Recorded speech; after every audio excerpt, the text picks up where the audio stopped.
तो ये हमारे साथ मौजूद है राजेश वाजपेयी परसून जी। हम इनसे बात करेंगे और जानेंगे इनकी कविता के बारे में और इन्होंने कब से और कहाँ से शुरुआत की शायरी की और कविता की। जी, आज हमारे स्टूडियो में आप आए, बहुत बहुत स्वागत है आपका। वाजपेयी जी, आपकी कविता की शुरुआत कहाँ से हुई थी?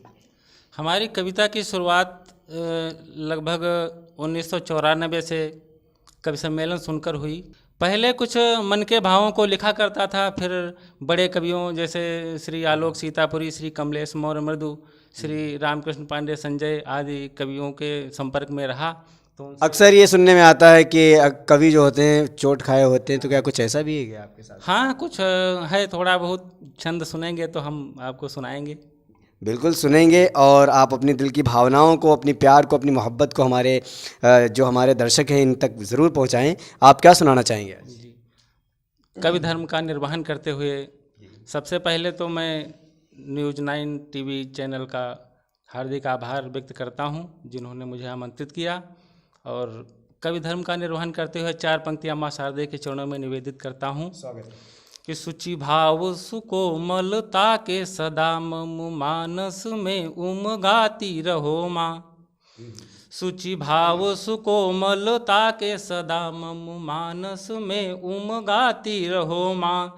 उर नीरस है सर से जिससे वह काव्य सुधा बरसाती रहो माँ। करके सुत पे मृदु कोर कृपा की प्रसून हृदय हर्षाती रहो माँ। मम अंतस से तम का हो विनाश वो काव्य मशाल जलाती रहो माँ। मम अंतस से तम का हो विनाश वो काव्य मशाल जलाती रहो माँ। और इसी क्रम में 4 पंक्तियाँ और पढ़ता हूँ कि मातु शारदे की तो कृपा ही कुछ ऐसी है कि मातु शारदे की तो कृपा ही कुछ ऐसी है कि शब्द वंदना के अभिराम लिख लेता हूँ। कि मातु शारदे की तो कृपा ही कुछ ऐसी है कि शब्द वंदना के अभिराम लिख लेता हूँ। समय अमूल्य है ये जानते हुए भी अधिकांश भाग कविता के नाम लिख लेता हूँ। समय अमूल्य है ये जानते हुए भी अधिकांश भाग कविता के नाम लिख लेता हूँ। और रस छंद आदि का न ज्ञान रंच मात्र किंतु हृदयाभिव्यक्ति अविराम लिख लेता हूँ। और जिनका प्रसून शौर्य गान गूंजता है उन अमर शहीदों को प्रणाम लिख लेता हूँ। अमर शहीदों को प्रणाम लिख लेता हूँ। और कविता पर 4 पंक्तियाँ कविता की पढ़ता हूँ। बिल्कुल बिल्कुल। कि अविलंब उमंग भरे उर में, अविलंब उमंग भरे उर में उस शक्ति का माध्यम है कविता। यश कीर्ति मिले ओ विकासानुगामी प्रवृत्ति का माध्यम है कविता। तुलसी रस खान कबीर प्रसून की भक्ति का माध्यम है कविता। और कवि के करुणामय अंतस की अभिव्यक्ति का माध्यम है कविता। कि कवि के करुणामय अंतस की अभिव्यक्ति का माध्यम है कविता। और 4 पंक्तियां लेखनी को समर्पित करता हूँ कि शारदे सुशक्ति ऐसी दो हमारी लेखनी को, कि शारदे सुशक्ति ऐसी दो हमारी लेखनी को प्रीति का सुखद मंजुहास लिखती रहे। कि शारदे सुशक्ति ऐसी दो हमारी लेखनी को प्रीति का सुखद मंजुहास लिखती रहे। और देशवासियों के तमयुक्त मृदु मानस पटल पर प्रखर प्रकाश लिखती रहे। सुरभित हो समग्र राष्ट्र वाटिका प्रसून ऐसा अभिराम मधुमास लिखती रहे। और वीर बलिदानियों के रक्त में नहाया हुआ क्रांति का पुनीत इतिहास लिखती रहे। कि वीर बलिदानियों के रक्त में नहाया हुआ क्रांति का पुनीत इतिहास लिखती रहे। और एकदम मुक्तक पढ़ रहा हूँ कि प्रेरणा के नित नए उद्गार लिखना, प्रेरणा के नित नए उद्गार लिखना, कल्पना के व्योम का विस्तार लिखना। अरे कवि तुम सत्य पथ के हो प्रदर्शक, हर हृदय के पृष्ठ पर मृदु प्यार लिखना, हर हृदय के पृष्ठ पर मृदु प्यार लिखना। और एक मुक्तक और पढ़ रहा हूँ। भर रहा वह पाप का घट फोड़ सकता हूँ, ओज की तरफ पढ़ रहा हूँ कि भर रहा वह पाप का घट फोड़ सकता हूँ, इन अनय की आंधियों को मोड़ सकता हूँ। तुम न मेरे शौर्य को पैमाना दिखाओ, तुम न मेरे शौर्य को पैमाना दिखाओ। मैं प्रलय के बादलों को तोड़ सकता हूँ, मैं प्रलय के बादलों को तोड़ सकता हूँ। और एक गीत की कुछ पंक्तियाँ मेरी इच्छा है कि पढ़ देता हूँ। जहाँ सवेरा आशाओं की नवल रश्मियाँ लाता है, कि जहाँ सवेरा आशाओं की नवल रश्मियाँ लाता है, जहाँ कूकती कोयल का स्वर जनमन को हर्षाता है, जहाँ प्राकृतिक सुषमा का सौंदर्य दिखाई देता है, आज वहीं पर आर्त सुरों में रुदन सुनाई देता है।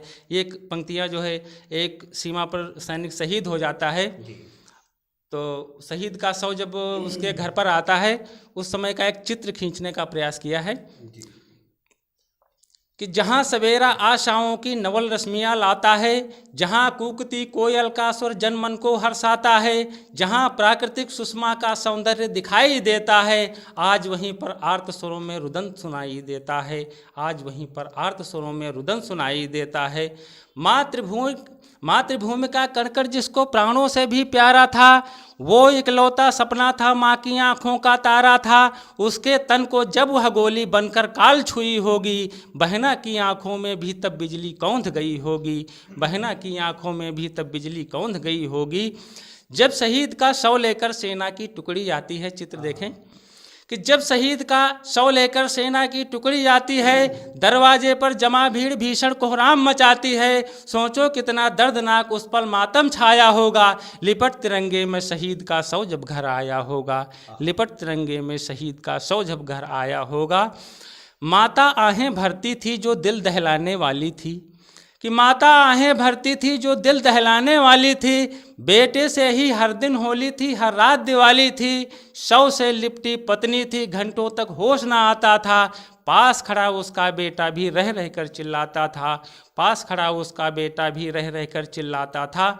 चीत्कार हर ओर सुनाई देता था, कि चीत्कार हर ओर सुनाई देता था, शोक आकुल हर व्यक्ति दिखाई देता था।